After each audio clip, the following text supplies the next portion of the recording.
почитуван заменик министер, само на кратко. О 11 часот ви стигнува во собрание предлог измена на кривичен законник и тоа со европско знаменце.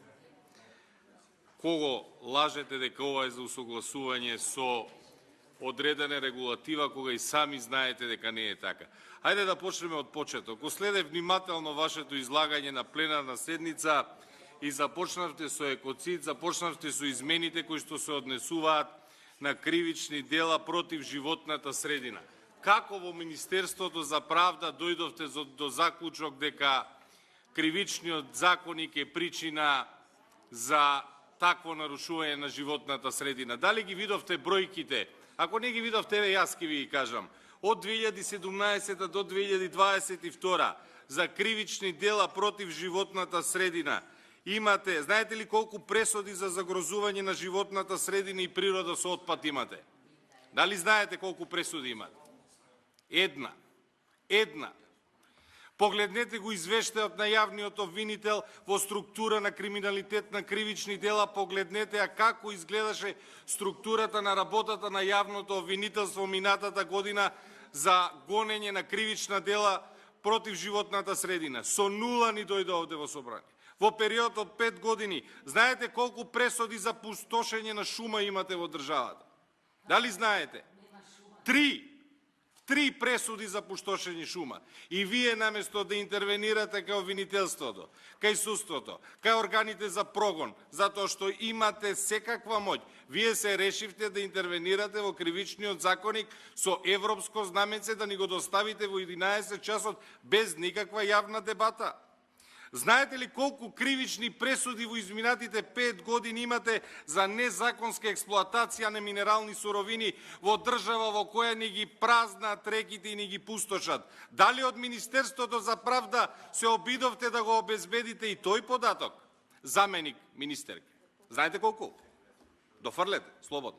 5.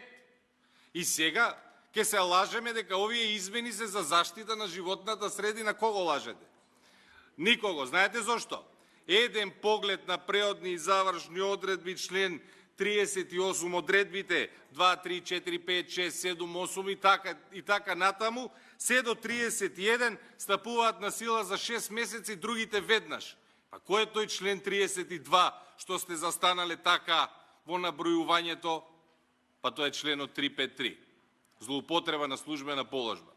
И во објаснувањето ќе ни кажете дека така било третирано во Европската Унија. Во Европската Унија во кривичните законици имаат цели поглавја и глави за она што се нарекува white collar crime или криминал на бел мантил, не мислејќи на наша онкологија, ако гледам дека тоа ви е денеска приоритет, затоа што јасно е дека овој закон го донесувате за да се амнестирате, туку затоа што треба да се заштитат јавните добра, почитувана министерке. А во држава, погледнете ги извештаите, 48 од фирмите сметаат дека имате корупција во јавните набавки, над 400 милиони народни државни пари завршиле во нетранспарентни постапки и во договарање во 4 очи. Скоро сите средства кои што ги изгласавме овде за кризната енергетска состојба завршија во нетранспарентни договори и договорите никогаш не ги видовме.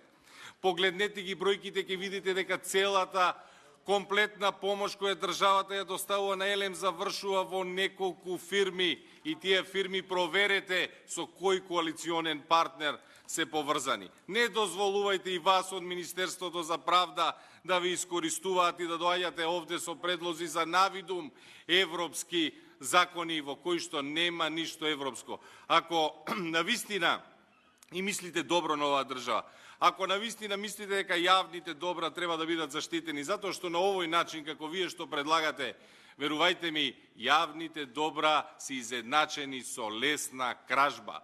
Она што ќе го стори било кој джепарош во вашиот предлог закон и изедначено со тоа како вие под европско знаменце го третирате. Меѓутоа, на јавност е јасно дека се обидувате само да го амнестирате криминалот на коалицијата која што е на власт, која што за жал од ден во ден е една несреќа која што нема поле во општеството, која што не успеа да го урниса. Меѓутоа, кога правите вакви измени, а и колегата добро ви кажа, и се однесуваат на застарувањето, бидете малку потранспарентни.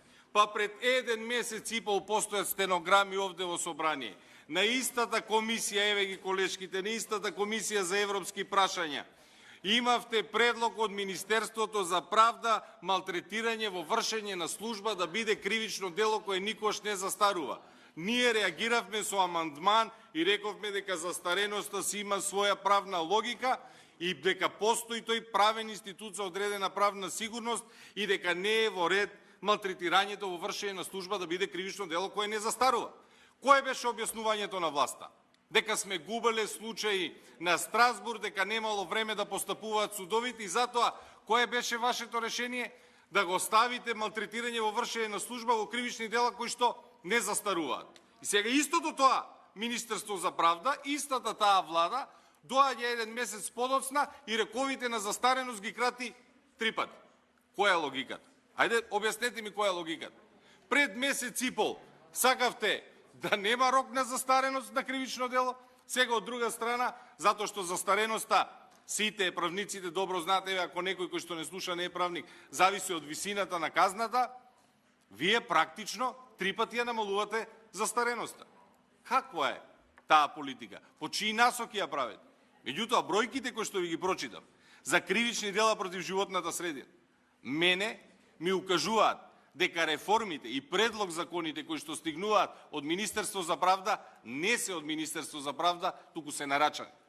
Нема човек кој што ќе работи во Министерството за правда, кој што ќе ги погледне бројките за 3 пресуди за пустошење шума, за само 1 пресуда за загрозување на животна средина, кој што ќе смисли ваква реформа означена со европско знаменце. Нема таков човек. Ова се закони по нарачка само за амнестија. Знам дека е безцелно да зборуваме затоа што Комисијата за европски прашања под европско знаменце на брз воз ќе поминете се, може би се доживувате себе си како некој вид на победници, меѓутоа да знаете дека губи правдата, губат реформите, губи судството, а тоа е основна уставна категорија. Пристапот до правда треба да биде еднаков за сите. Не можете со тие членови да ја вадите душата на политичките противници, а сега да подготвувате амнестија. И нечовечки е тоа да го правите повикувајќи си на пленарна седница, објаснувајќи за животна средина за која, еве, бројките ви кажуваат. 1 пресуда за загрозување на животната средина. Зошто и колку реформи предложивте во таа област? Дали разговаравте во Министерството на правда за овие бројки? Дали разговаравте за извештајот на јавното обвинителство? Или предлагате закони кои што некој друг ви ги пишува? Благодарам.